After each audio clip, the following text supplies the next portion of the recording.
A very pleasant good morning to one and all present here. I welcome you back to the third day of Atal sponsored 6-day faculty development program on recent advancements and challenges in applications of artificial intelligence in VLSI. Today we have with us Dr. Vikram Pudi, Associate Professor, Indian Institute of Technology, Tirupati. Sir is specialized in VLSI architectures, cyber security and cryptography and nanoelectronics. He earned his B.Tech in Electronics and Communication Engineering from Narayana Engineering College in Nellore and his PhD from Indian Institute of Technology, Madras, where his dedication to education was acknowledged with the Best Teaching Assistant Award. He furthered his expertise as a postdoctoral fellow with the Microsystems and Nanotechnology Group at the University of British Columbia, Canada in 2014-15 and as a research fellow at the School of Computer Science Engineering at Nanyang Technological University, Singapore in 2015-18. A prolific author, he has published 2 Springer books focusing on quantum dot cellular automata and carbon nanotube field effect transistor technology, alongside more than 25 peer-reviewed articles in international journals and conferences. I am happy to have you here, sir. I request Neeraja Madam to welcome sir to the blackboard.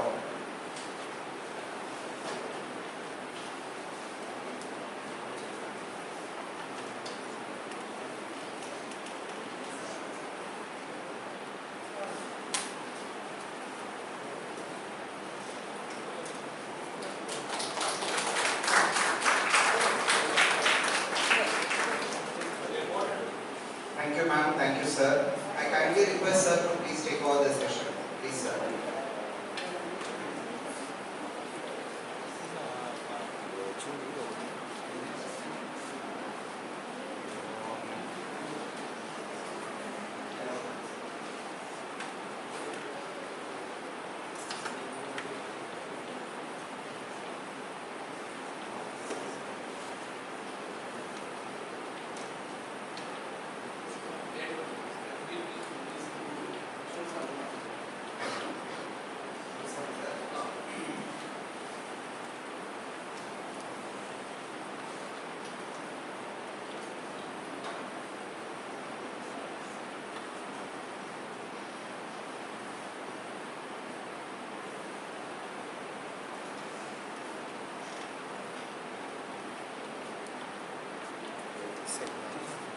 Session start photo TV. You come there and finish all the photos.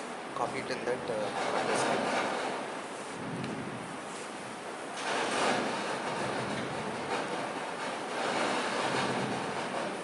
Good morning, everyone. My name is Vikramkumar Pudi. Currently, I'm working as an associate professor at IIT. Today, I would like to Shakti Vargas celebrating deep learning for VLSI verification and formal methods. Actually, voice is poor. Recently, we see that AI we are seeing in every area, but that VLSI especially recently started increasing, and the amount of work AI is doing for verification currently is very small, but in future it will increase to that amount. Coming to that, my outline of today's talk. Even though I am not working in this area, only recently I started working on this. I would like to do some verification on the AI hardware verification, and after that I would like to go and tell about my research works, what I am doing. Can you speak, sir? Sir, can you speak?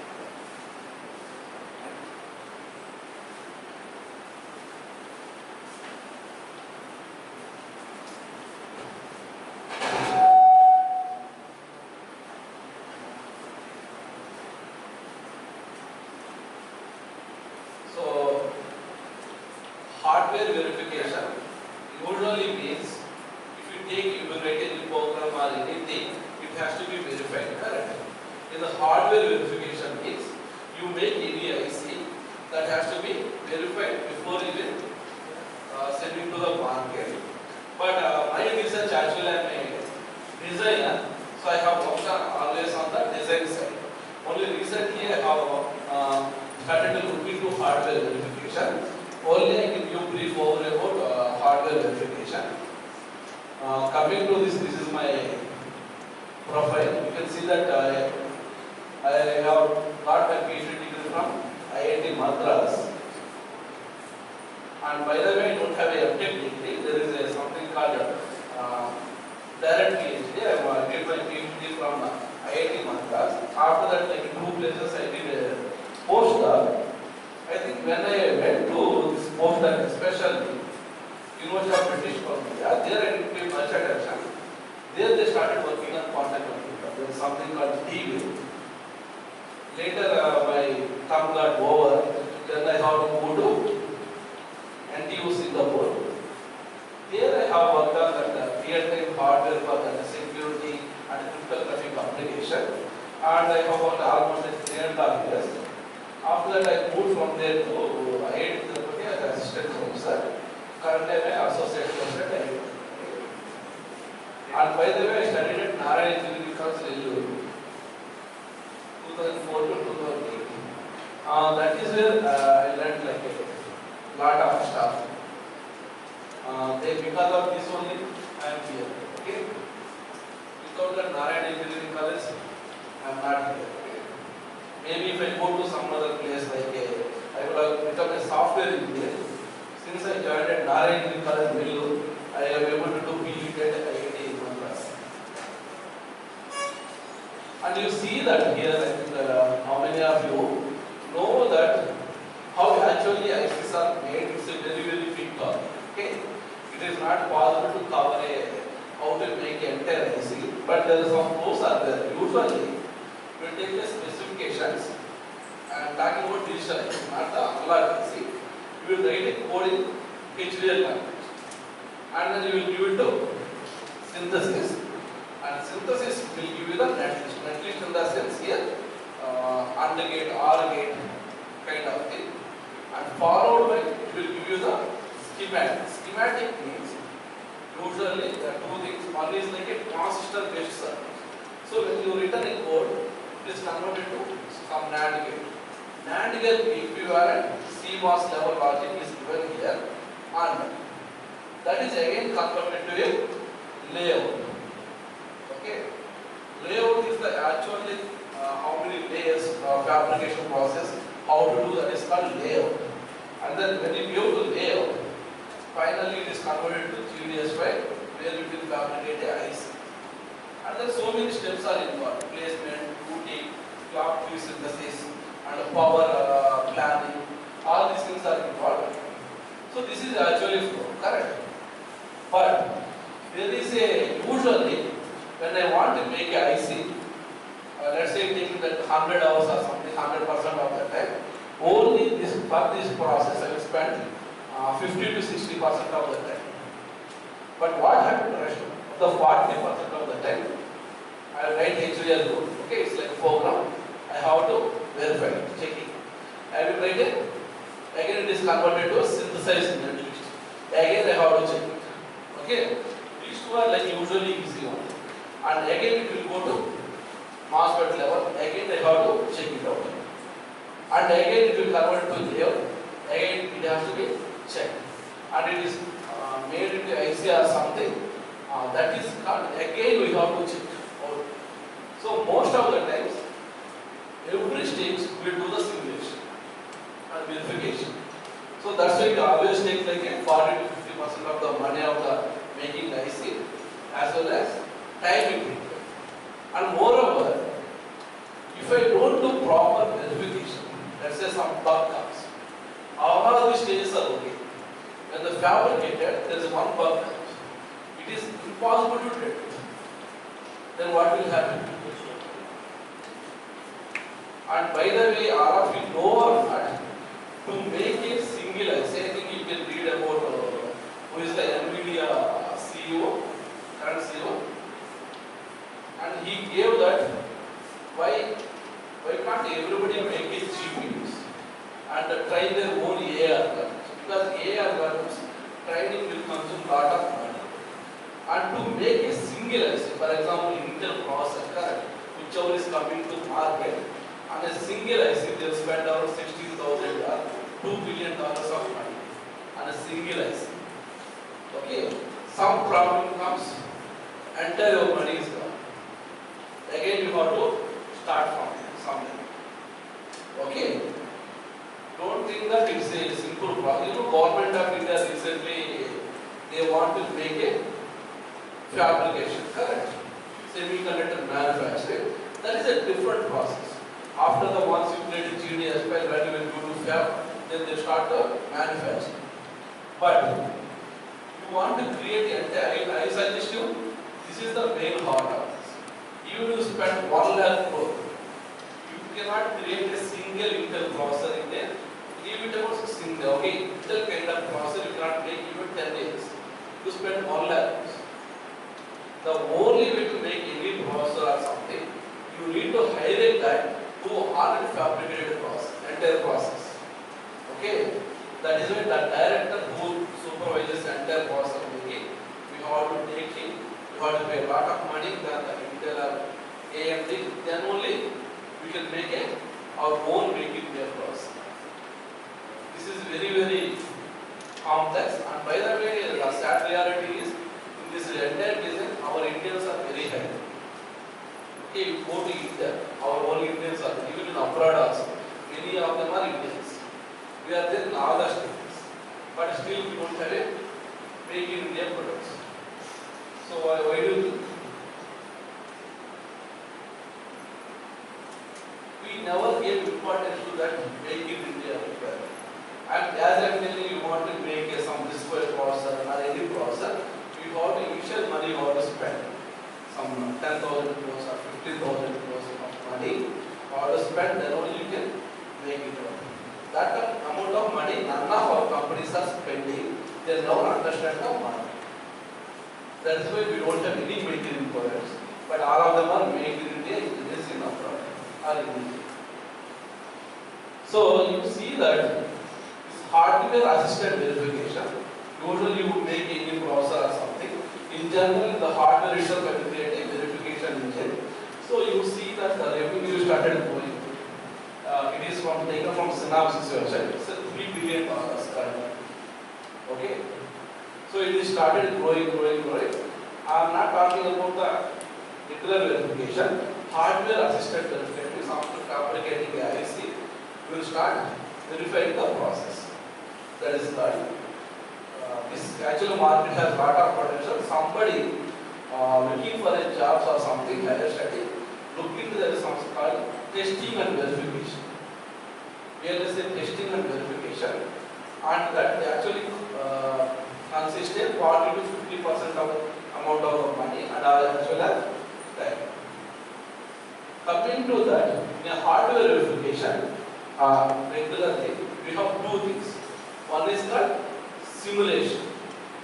Okay, you will give input and then you try to find out output and then you will have simulation. There is something called emulation. So what emulation means, I create some adder or multiplier kind of thing and then I will load it to FPGA that will act like a adder or something and you want to test that one first. Okay, you have to create emulation platforms and maybe you can assume that I want to make like some kind of a GPU chip or something. I want to, before fabricating, people will do simulation, then they will do emulation. Emulation means it actually behaves like a actual chips. All the conditions are actual chips. So we will run all the test cases. And you know, there is something called Pentium floating point bug. Did any of you know about that? Pentium floating point bug. So when Intel they created a processor, like Pentium processor or something, it is working excellent, all the cases. But there is one guy in the entire world, he found out that whenever you are doing a division, like one case, that is giving a wrong answer. One case or two cases or something, it is giving a wrong answer. At that time, the market is $500 billion. So what Intel has to do? They already deployed the chip, and what Intel has to do? Can you answer? You are in this situation on a company, you stand there. It is 99.999 cases is correct. Okay. 10 power minus 3 times only it is wrong. What you have to do?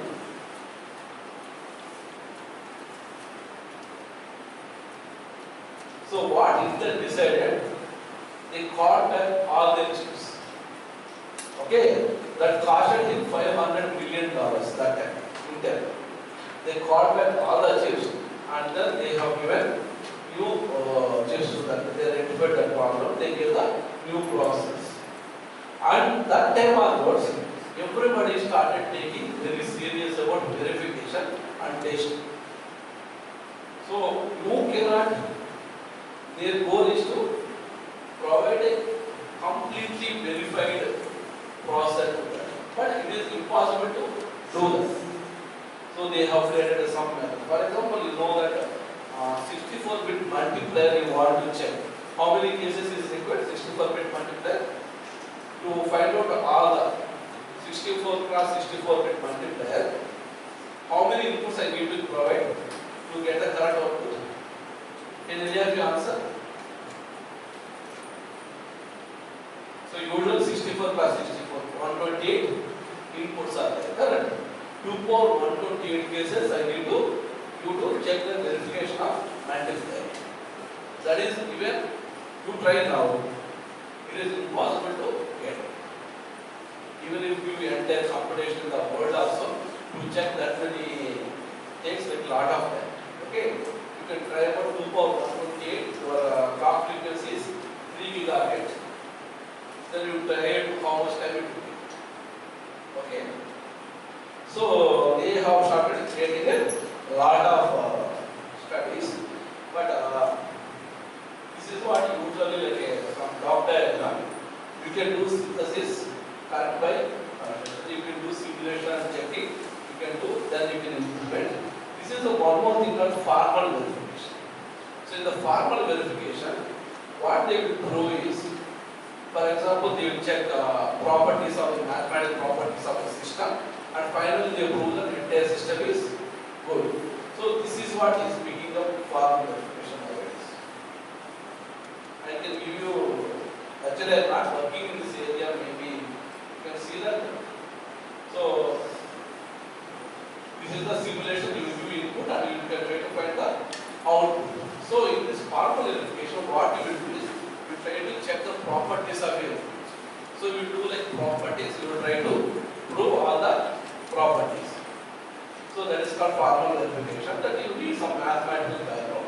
So you can take here, you simulate a XOR gate. Correct. You will give inputs and then you try to find the output. This is a normal verification. Right? But in the formal methods, you will try to find the correctness by mathematical for each element.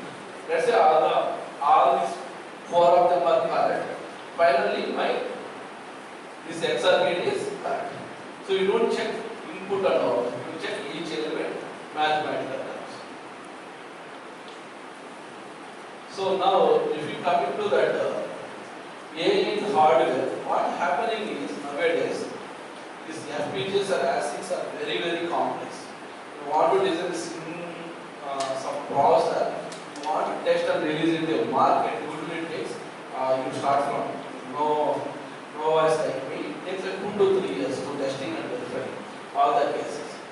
So, but usually, what it will do, it will take simulation data. You can train such a way that it will take a simulation data and it can tell that where it actually bug is there. And also it will provide test benches, automatic test benches. You write a some code for multiplier or divider, it can provide an automatic code. Similarly, formal verification, I think here this next will be very successful. AI it is a technique that assertion such technique, and it will, if you train properly, it will give where you want to include the formal verification. And you can see that already large language models, they are actually working neural networks, and the reinforcement learnings are the basics to learn for. Okay? And usually, the four things are there when you are doing verification. Test bench generation. Okay? You write any program, test benches are essential. Without the test bench, usually when they give my class assignment or something, my students will come with two inputs. So two inputs are working, so rest all will be work for my program. Then I ask them to run third input or something different length. Then say that, sir, I am not able to do it. And imagine that that guy is a company, you tell what will happen. You throw it off the company. Okay? And coverage analysis and optimization. So what will happen? You take a big system on chip architecture or any other architecture. There, this coverage analysis usually will get up to 99 or 99.9% only. Okay? So they wanted to create automated tools. Usually currently people in big teams work on this one. So they wanted to make it using AI, they can make a coverage analysis. And finally this is block detection. Block detection, you don't think individual models. You will integrate entire system. Entire piece, you have this motherboard kind of thing. You have a IC kind of thing. IC inside you have all the drivers, all the internet drivers, all these things after integrating everything.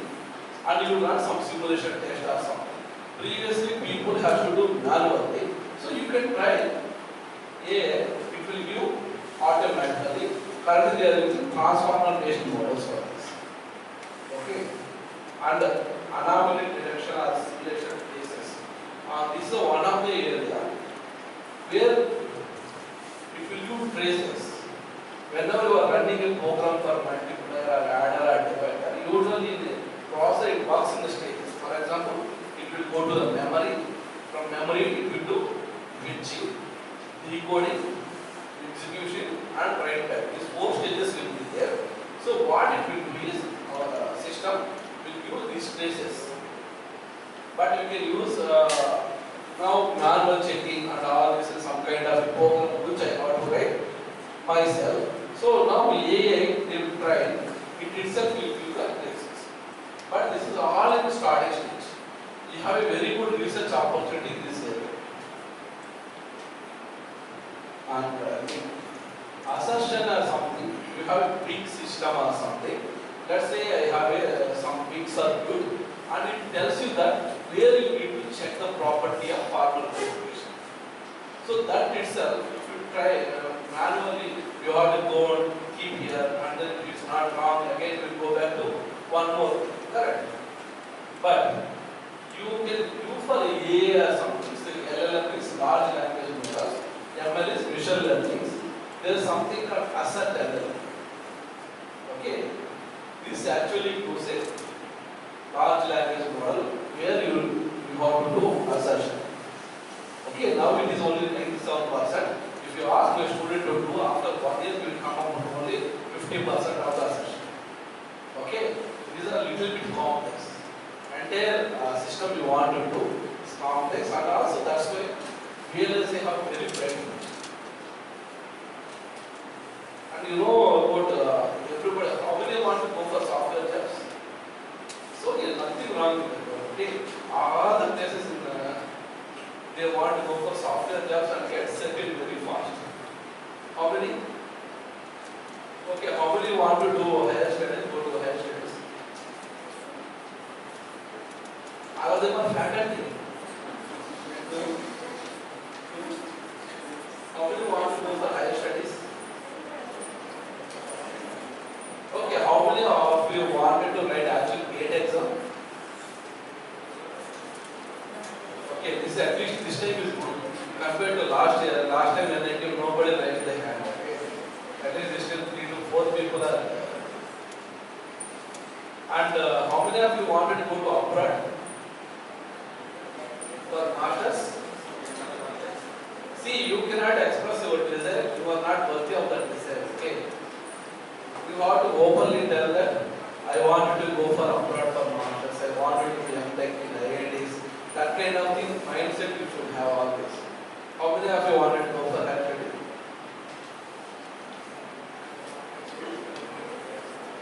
How many of you?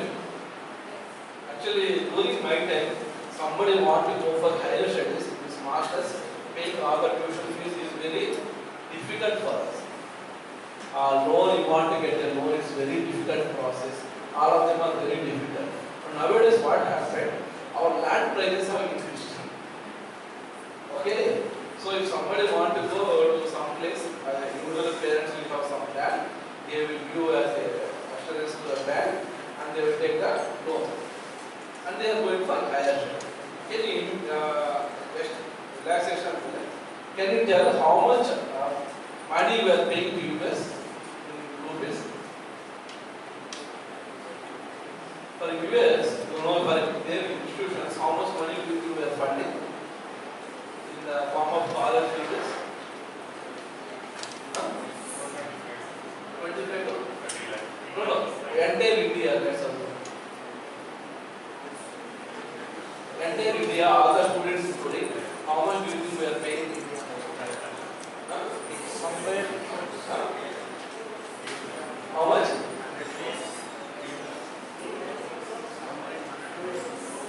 That's what, how many crores people? See, I think approximately some study says 1 lakh crores we are paying to go to US from India. 1 lakh crores. 1 lakh crores. That is that much we are giving to US. So why I am telling is, this is some sense yourself getting new knowledge is always good. But what is bad is going for the job. That is the bad thing. Somebody want to learn going for higher studies is good, but somebody only for the job is going to abroad. It's a bad mindset. You will only understand maybe after a few years in the life. Okay? I think this is one more.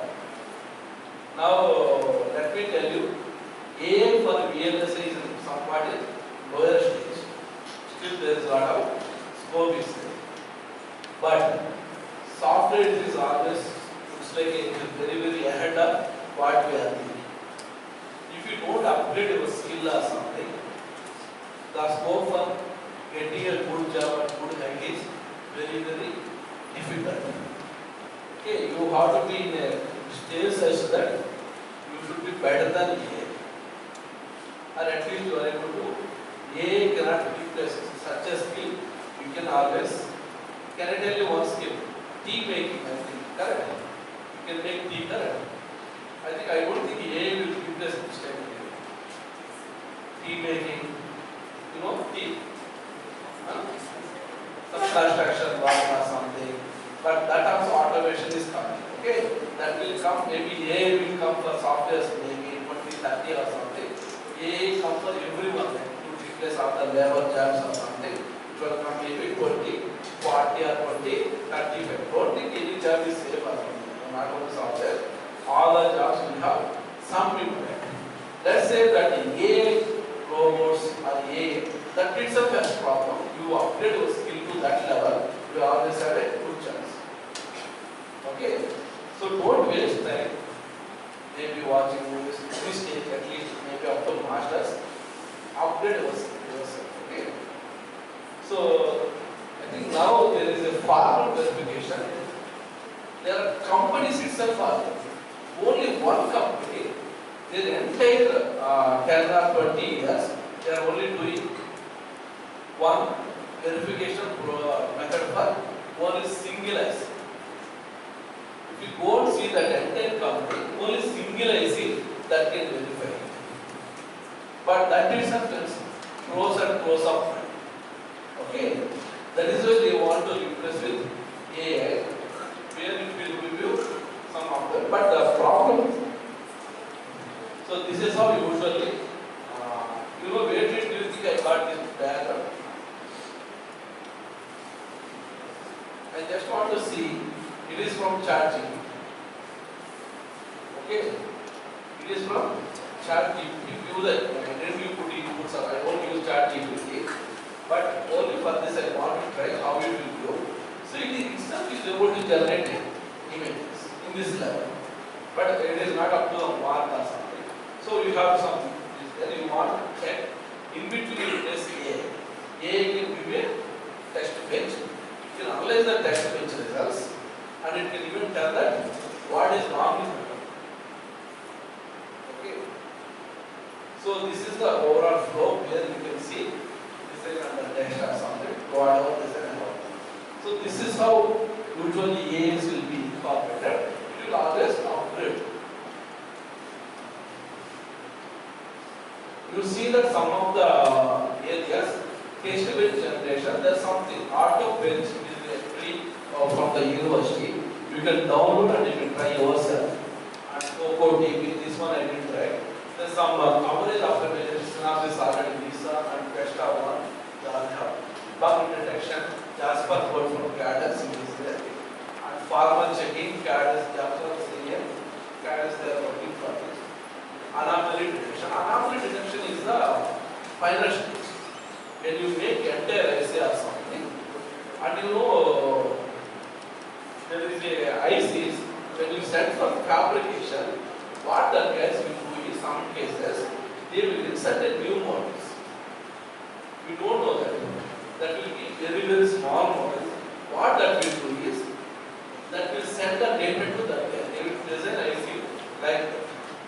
When that IC comes to us, we are able to find out there is a bug or anomaly in the entire SOC. They call post-silicon validation when you fabricate it. Okay? And also, you know, whichever process made by the Chinese companies, people they never try to use it. Because that there is a scope that the data will be sent to the Chinese companies without going to us. Where exactly it happened, people started looking. When they made a process itself, the process someplace they have included this one. So these tools are like what it will give you is actually training is very difficult, but it will give you the biggest problem in the world. Why A in hardware verification is not up to the not in a good shape or not in a final stage or something, because we have to run on a source code. You know what is the source code? You know, India is asking source code for that, what you call fighter jets and all this. Somebody knows a source code, they can make their own ICs. You know, there is a one story from the Texas instrument. China, I think 2014 onwards or 2010 onwards, their economy increased a lot. So what they did, they call the Chinese guys who are the big position in abroad. You come to China, start your own company, we will provide everything. How much funding you want, you just have to convince the government. They told that how many billions of dollars funding you want, I will give you that. But only thing you have to come. There is one guy from Texas Instrument. He went to China, he got the funding from the government agencies, and he started producing chips faster than the Texas Instrument. He is very, very high, very, very big, very, very, and then the chips are like actually competing with the Texas Instrument. Then they got started. Even to make a single IC, you started there 4 to 5 years, and at least 2 to 4 years. How this guy able to produce such a good ICs? Then finally they validated their ICs and everything. They found out that guy is very big guy. He copied entire Samsung. He has taken entire. He has access to that. He is the final guy or something. Whatever projects, whatever it is there, everything he copied with his artist or some server. And he went to China. He just fabricated that, including all the documentation. Okay. So we want to prevent that. What people will do is they will create a verification models. If some guy is going to use it, and that will have unique identity, that will actually tell to other guys. If you provide some certain text, that kind of verification. That's why I am telling you the source code, whichever it is available for IC.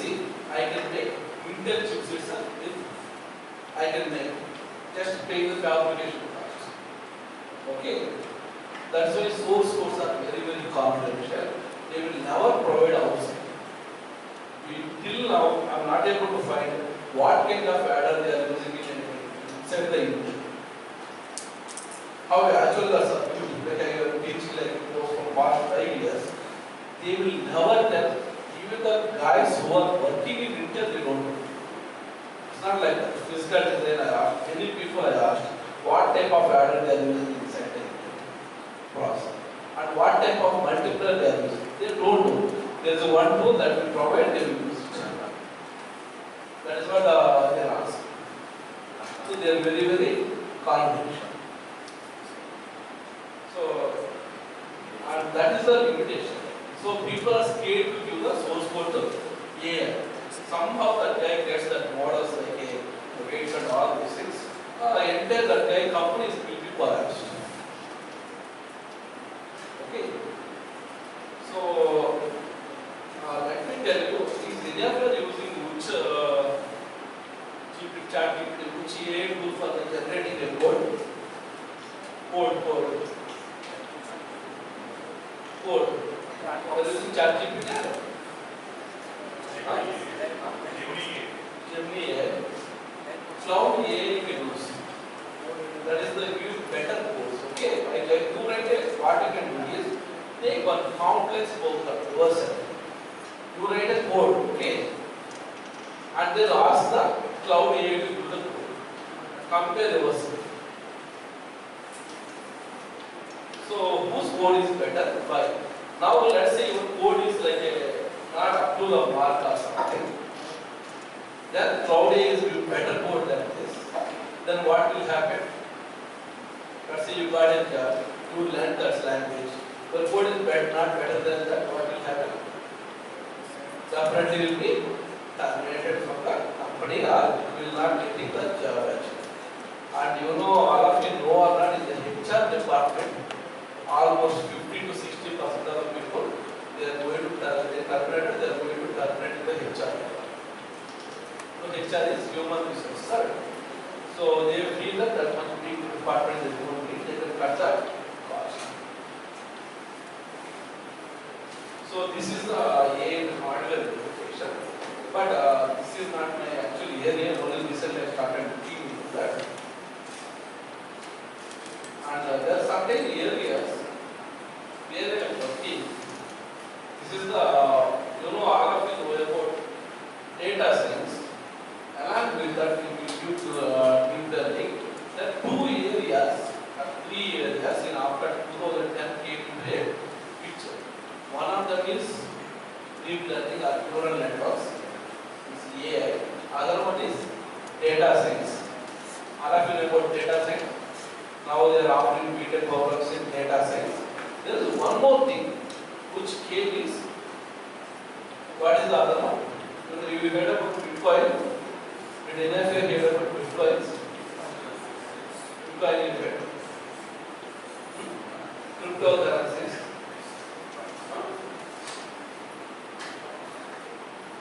So that technology is called blockchain technologies. You can see that in tech courses or MTech courses, AI, data science, or maybe artificial intelligence. But you never see a courses on blockchain technologies. Can you tell the reason? That is very, very specialized skill. Only if you want to become an expert in blockchain, you should know about software, hardware, both of them are properly, and you should know a lot of things. It is not that much easy to teach us. We can keep a program, but we will never become an expert at that. So, among that, there is something called secure communication. There I have started working on the secure communication. Still I need to work on the blockchain technology. All these cryptocurrencies based on the blockchain technologies. You pay payment protocols or something.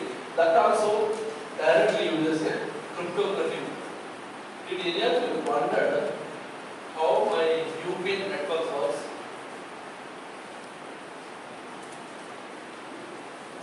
Did any of you wonder how exactly it works? So we are all using UPI, correct? Correct or not? But how exactly it is working? So that is one of the fascinating areas about that. Okay, but they are working on a lot of application side, only the hardware side and working. Secure communication. I just want to give some brief view what work can do. Actually, this is the one of the things. You know about Atal Fdp. You know Tesla, AI, without driver, autonomous vehicle, without any driver. You know about recently drones, warfare drones, without any pilot, they will go to. Actually, if you take the self-driving cars or some cars, you know how much data it will generate per hour or per day? 4,000 GB. 4,000 GB of the data, which is close to 3.7 to 3.5 terabytes of the data per day. You know, you want to store that data, where exactly you store?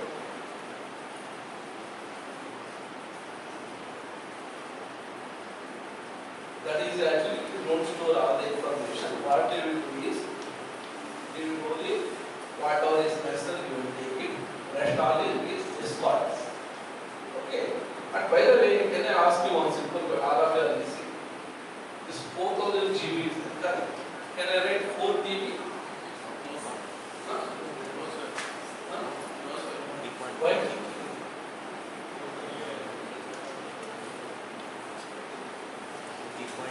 Why can't I write 4 TB?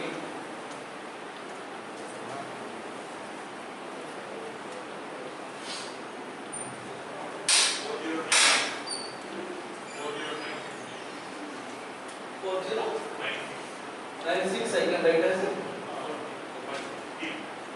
what is the reason? So actually, the bytes are bits divided in 2 powers. That's why when you buy a hard disk of 1 TB or something, it always shows 920 GB or something. That the reason is it is not stolen or anything. The guy who is selling, he will sell in terms of 10 powers. Okay, 1 TB means the guy is 10 power. How much? 1 TB. TB is 10 power 12 or something. But for us, 1 TB means 2 power 40. Okay, that is the difference actually comes in. So when you want to transmit a data from one place to other place, so there are 2 guys like that.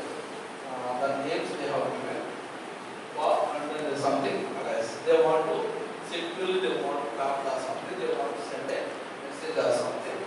So what they will do is, they will take any message, they will encrypt, and then they will send to.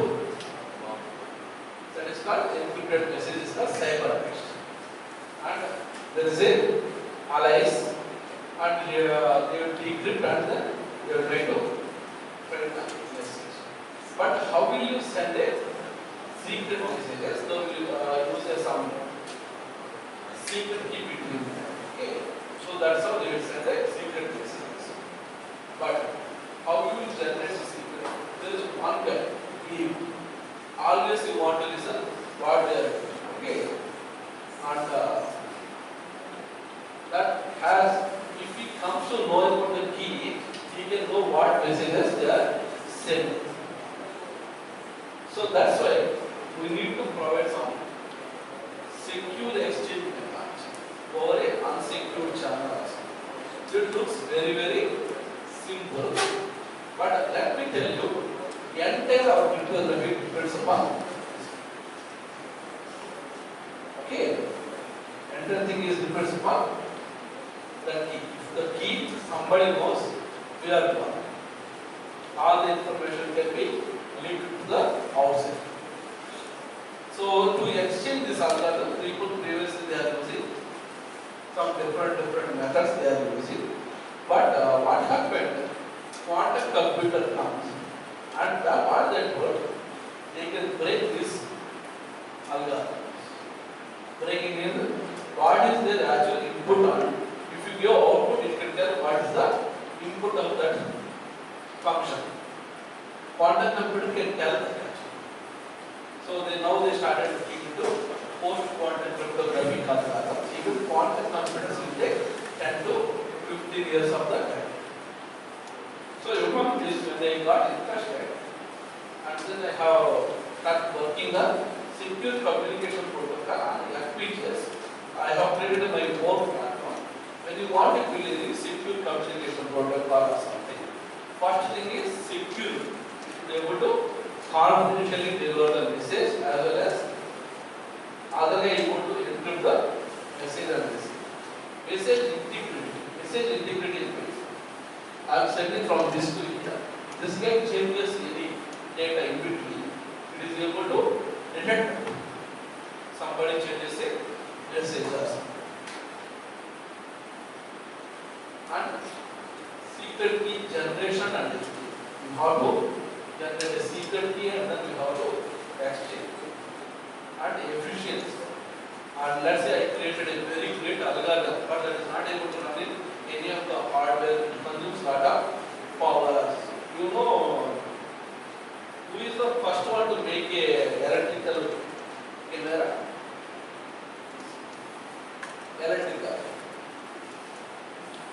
Electronics based camera.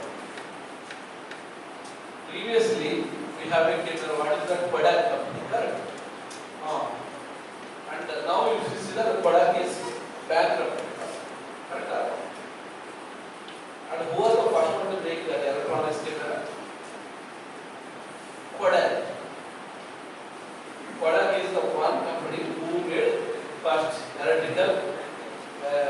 electronics camera, but they felt that that is will never come to a picture. You know the reason is the battery is very high. That we have to carry a backpack or something. There we have to connect a camera, and that's why they never invested in money on electronics cameras. They never updated their cameras. That is what happened. He believed that they are not efficient, but will only work on the chemical based things. That is the future they follow. But what happened? Advances came into all these technologies, and then the company became banned. That is why you always need a R&D company. R&D company, totally whatever they give, 90% of the times I use this. 90% of the ideas, 90% of the money will go into some uses. It is waste of money. But 10% or 5%, one idea can change that. You know Sundar Pichai. How he became a CEO, all of you know about. Correct.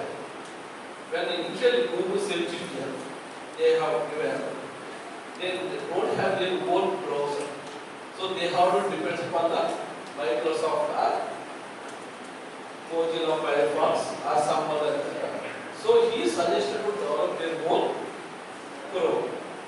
And what happens is Firefox is okay, but Microsoft you won't search it, you won't use Google search, it will be different as one search. So that monopoly they don't want to have. So they created their own method. So that one idea, because of that Google is search. And automatic transmitter. Like usually we have to do key generation, and also we have to, don't worry about Sarkar or something. I have used my server. Then whichever is the tag is there, we should generate tag, and then we go to different other. This is the one of the interesting areas. From MIT, there is a professor Srini, the student Papu. What he has done is to take any ICs or any two material which is fabricated or something, they to scan through that, they both of them are completely different. do something. Okay, if you have 50 cars, you will not find it. It's like a fingerprint kind of. How we don't have it. Similarly, you take decisive, they are always will have some two different things. That is not, it is impossible to clone also that kind of. So by using that, they create the physical algorithm. If you input, it will give the different output. So this is one of the circuits, single set of power. You create one more circuit similar to this and give the input. The output is completely different. This is called physically unclonable functions. What we have done during our NTU, we created this box, different box we created, and then we integrated with FPGAs. So it will act as a key to my circuit. This is my entire protocol diagram or something. So initially you take data or something. I will encrypt the data using the key and everything, and then I will transmit along the ciphertext and the tag. When the guy receives, and then he is able to decrypt my data. And this is actually like you should give original image or something. Correct. So when you go to verification, when you are going for verification or something, this I give to somebody fabricated or something. What exactly I will do is, I will create some simple circuit because it is transmitting and receiving. Correct. So I will create some more side channel or something. What does that do is, it will continuously will do the wrong number. Because these two won't match. Entire circuit will go back. But I won't trigger. Whenever I need, that time only will trigger. So in such a way that whatever you are receiving, that will always will be back. And there is one more, slowly I will transmit my data to other places. Because whenever we are sleeping, we don't check how much our mobile is transmitting the data. So it gets transmitted. Okay. So that is why you always need a verification. For example, you want to verify entire system. How do you verify it? Usually you have to provide all the inputs and outputs, you have to check, correct? But in the formal verification or assertion, so what I will do, I will keep one assertion here, one here, one inside or something. I will check differently, divide a block, and then I will create a verification. So this is the algorithmic specification. So what people want to do is, they want to replace everything with AI. And I have done some efficient actually I have shown you this.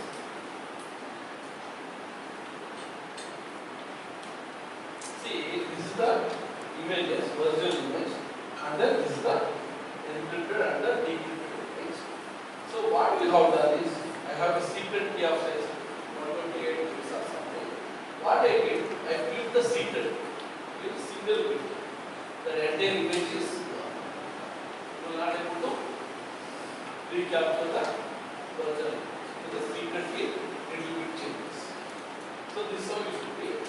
And you see the histogram, usual image processing is amazing.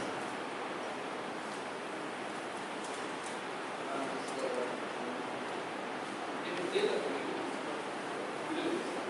it's not very good.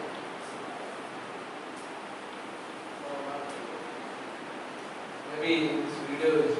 So usually I have created this camera, FPGA board, and then this is the virtual image. This is encrypted. This is the R code. Entire algorithm I have implemented. This is the code. So why I am telling whatever we have resources, there are small projects. Okay, maybe you don't have FPGA access. Do work with arguments. Okay. Now you pay somebody, like for example, previous Arduino boards are expensive or something. You pay some 2,000 or 3,000 rupees. You will get some Arduino boards, which will come with Ethernet and okay, Wi-Fi connector. You do some kind of interesting projects. Okay, you deep into home or something. If somebody enters, you will send a message kind of. Do hobby points. So what it will give you is interest on the subject. See, whether you will get a good job or good salary, that nobody knows. So everybody has the ambition. Sometimes you think, sometimes you may not think. What is required is your happiness. Okay, this I created for my professor Raj. It had shown in the entrance in many places. Okay, you heard about everybody in Tirupati. Here we meet these people. In Singapore, you meet. There is one guy from Tirupati here, and he appreciated this. How did you do this great game? I never felt that is such a great demo or something. He himself excellent you have from Tirupati. So that's how create interest yourself. And once you have implemented this features, this is there, but you try to compare with the existing methods, try to prove it yourself, then you will publish a paper out of it. Okay. And there is one more topic which I am working. It is called compressive sensing. Did any of you heard about this topic, compressive sensing? Nyquist sampling theorem. Did any of you heard about Nyquist sampling theorem? So what it does, Nyquist sampling theorem?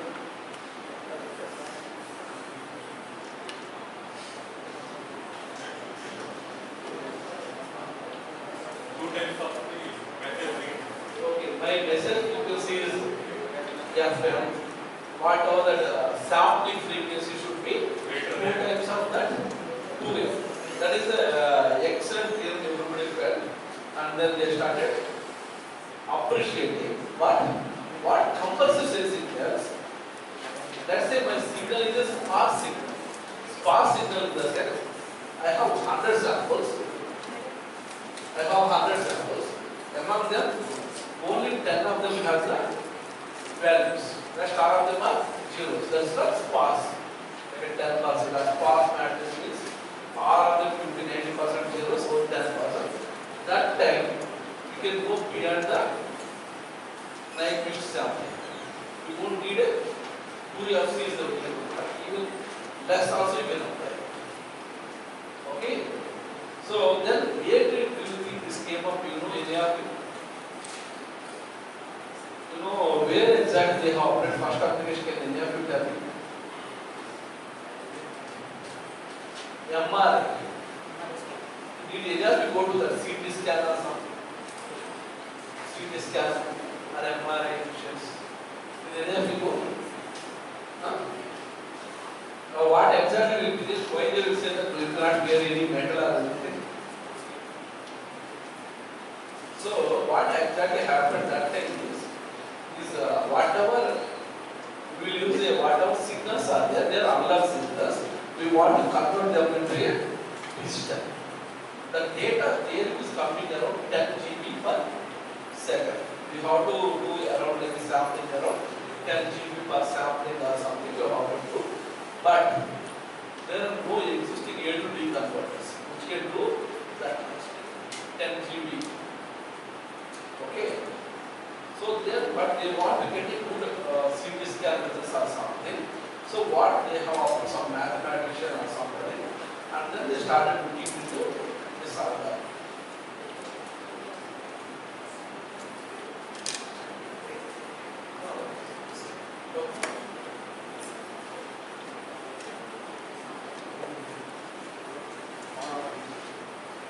After break, we will meet. You have a tea break for 10 minutes. Please assemble back in 10 minutes. You can have tea and snacks outside.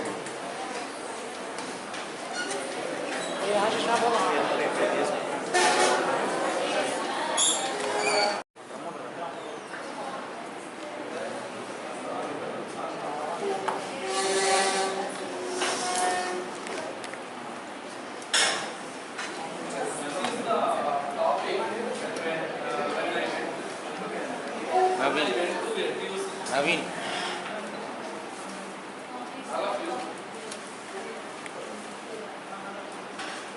When I went to Singapore, this compressive sensing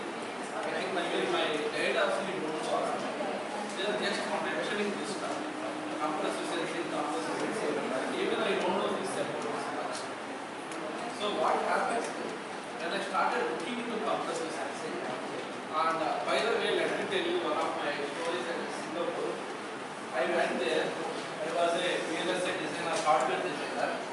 The job which I got, software testing. You know about software? Software is called micro architecture. Here I have to do software security kind of thing, taking in traces and everything. Here I did perform very good. You know what he do? One meeting, he conducted a meeting. I think next we have 1 or 2 months, we have to go for the, you have to use a postdoc like that, he told me. He told that you have to do a new question. I have 3 to 4 months time, I think. Then I don't know what to do. There is one more professor, Atal Fdp He recently joined, he don't have any student. I think somehow my professor, he asked me to go to that person. That person took me. He gave this, what previously, this secure communication protocol or something, he gave, okay, then I started working on it. Then after some time, what happened? I got this result and everything. I started working very well. The person who was told to leave this institute, he told me that work under me. Then there is a class between two guys. Whom should I work? Obviously, I went to the second person.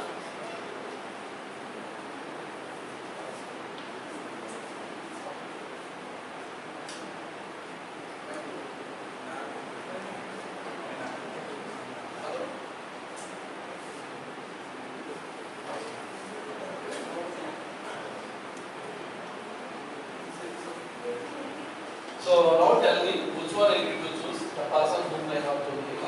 Then I have chosen to work with second grade or something.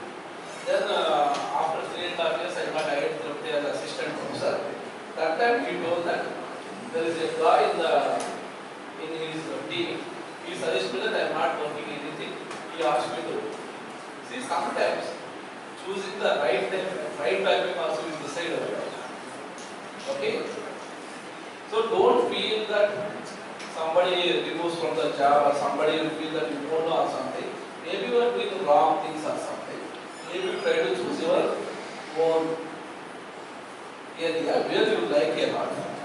Okay? Always you have options. Then I have working on that compressive sensing. Usually when you want to transmit a signal or something, you will compress followed by encryption. You will do that. You will use Wi-Fi or Ethernet you will use. Correct. But why can't we do?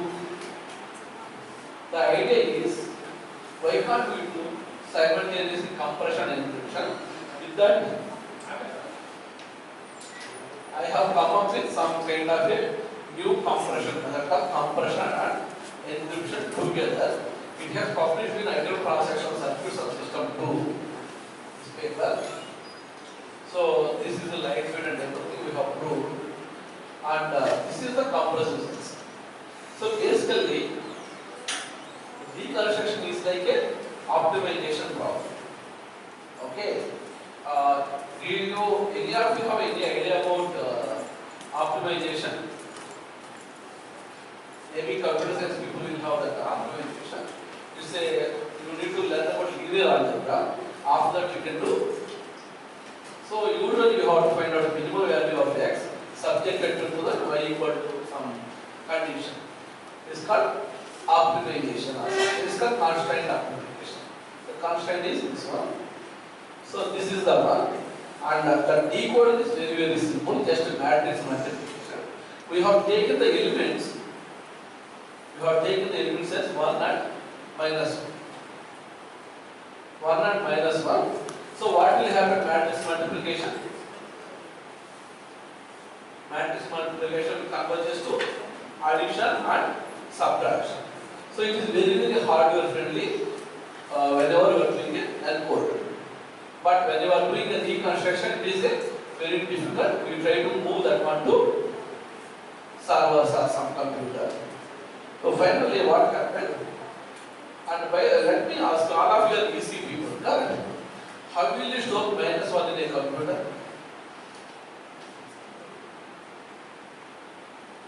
How will you store -1 in a computer?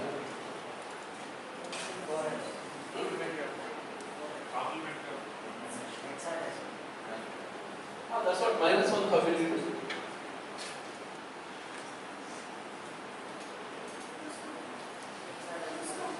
Yes, hexadecimal, but yes, what I am telling is you can do complement, use complement and will store it. Correct? Students, you know this is. So, but here I have 1 and -1. How can I store in the hardware? I have only two possible values. I have 1, other one is -1. So, how will you store? Telling 1 is telling that 1 you can store as a 0, -1 as a 1 you can store. No, use complement if you use, what will happen? It will become 2 bits. To represent a -1, it requires a 2 bits. So that's why we have taken 0 as a positive 1, 1 as a -1, and then previously I told you that we will use a stream cipher. Stream ciphers will generate a pseudo random sequence, and this is the one usually we will use for encryption of our transmitted signals in the mobiles. So whenever you speak, the signal will be transmitted to nearest tower, correct? From there again it will be transmitted to some other place. So they want to use the encryption. They are using, this is called stream ciphers. So they have always been present in some one way or other way. Okay. So this is the cipher text. Whatever I have generated from the key stream cipher, I have used as a pseudo random matrix. You see that composition. This is the file I have generated from a pseudo random matrix data. I felt that I am the first guy to do in the world, which I have done. Then I went to search. There's one more guy also generated this pi matrix. He didn't use a stream cipher. He used a LFS. Maybe in a digital system you know about the linear feedback shift registers, correct? So there are already guys have done linear feedback shift registers. Then I have to prove that my circuit is better than that, and then some complexity we have proved it, and it got accepted. So then after that, I have moved to entire system making. So actually we are creating an alternative to the JPEG conversion. Maybe this may or may not be better than JPEG conversion, but the secondary, what we are creating is, so in the JPEG conversion, here the compression is used by TCP or DWT. What we have done is, we replace this compression with compressor sensitive compression. That's all the steps are same. But here we are providing the authenticated method, which is like very secure. This is the flow. Maybe if next time I am coming, I can even actually show the demo of this one. In a real-time camera, I asked the student to do it, but he has only did some app he has developed up to here only. He didn't implement the encoder. Maybe only few he has done, not entire. Okay. So next time I will demo that how to use the mobile and all these things. Okay. So my goal is like, I want to take an image, I want to compress and then encrypt and transmit to like this. And all of it you want to Raspberry Pi board. See, during entire my PhD, I never worked on Raspberry Pi board or Arduino. But during my postdoc, I myself bought the camera. I have started working on the Raspberry Pi. And I created demos using the Raspberry Pi. Okay. So nothing will get very standard. Once you know one topic very well, 10 topics you can do better. So whoever has the access, you will get the original. Who don't have the access, you won't get that. This is the demo I have asked my student. Complete this one properly. but I will give you some MS or paid student so that they can do much better. So this is one of the prototypes which are getting ready at IIT Tirupati. And this is not an out of scope for this topic, but I want you to, the students to get familiar with deep neural network. Don't bother, this is a, the videos are not working somehow. So, you know, all of you know that the fastest one.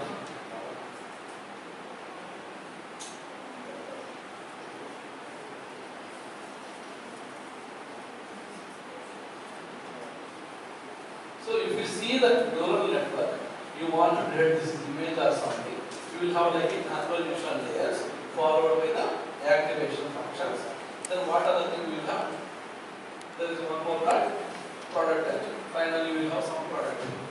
Okay, you don't have a convolution, vector multiplications is what you usually will have this one. And let me ask you one simple question.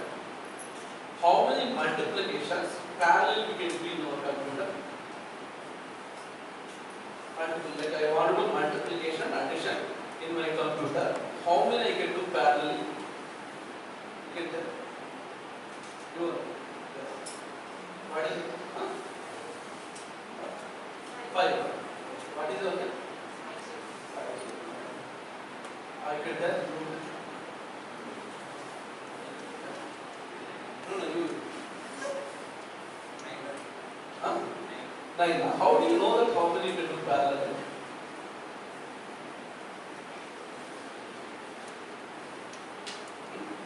Okay, when you are buying a mobile, what is how do you look for which is the best model? How do you look?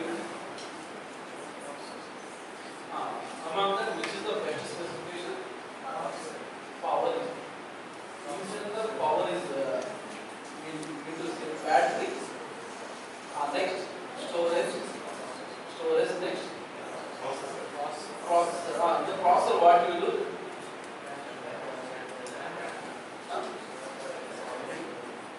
It's a dual core or quad core, correct? 2 cores or 4 cores or 5 cores, correct? Usually, that is what will decide how many number of multiplication you do parallel. Let's say mine is like a 4 core processor. I can do 4 cores parallel, but if you use multi-threading, I can do 8 operations parallel. Okay, this called number of threads for the processor is what it decides how many you can be a parallel. Okay, in general, you have number of 4. Usually, you can do 8 operations parallel, 8 threads. Okay, understand? But here you know, when you want to do here, you will have like a how many? 20 million weights means 20 million multiplications you have. Is it possible to do on running on a CPU? Is it possible? It's not possible. That's why what happens is GPU, graphical processing unit, that time they are using for games, especially for games, some high-end something they are using for that. You can do matrix manipulation better than the CPUs. So people started working on the GPUs to train the AI models. That's how the GPUs became very popular because of matrix multiplication. But they won't have this pooling like average pooling or activation function. Somehow they have included. Okay. So if you are, did any of you know about GPU specs? How do you know that which GPU you buy? See, you look for your mobile has GPU or not, computer has GPU or not, you check that. So how do you know?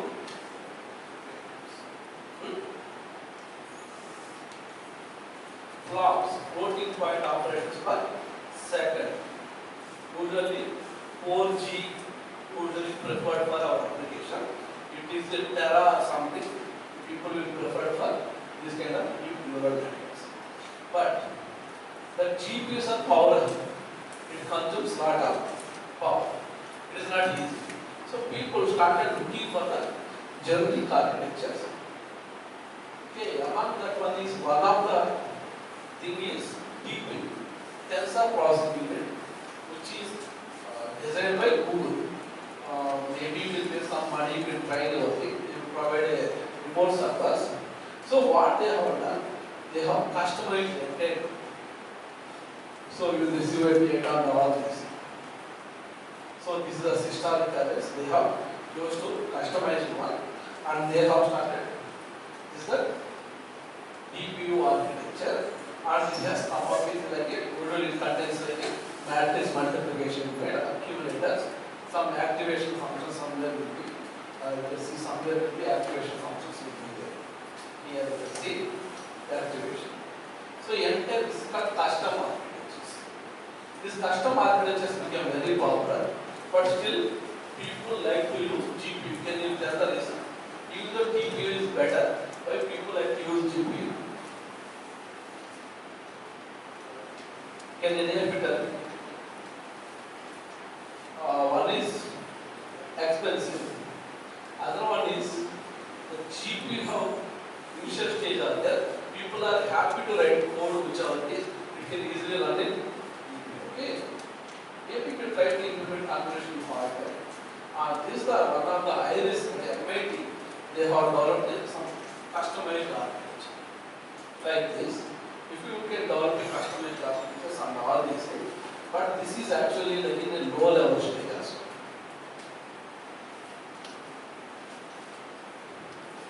And this is also one of the data processing element. It contains all the internal information. So this is how we will implement it in hardware. Now, this is the one of recently I started working this for 1 year. I tried to work on this AI accelerator. I am in the starting stage. We are looking into all these details. So, and all of you, let me ask. This verification is correct. Same. And here you can see that I want to verify. Let's say I tried for my this TP. The same thing can work for the this customized architecture. So that is why people try to do the AAS for verification. But the problem is source code. If you can do the source code, all the places I can do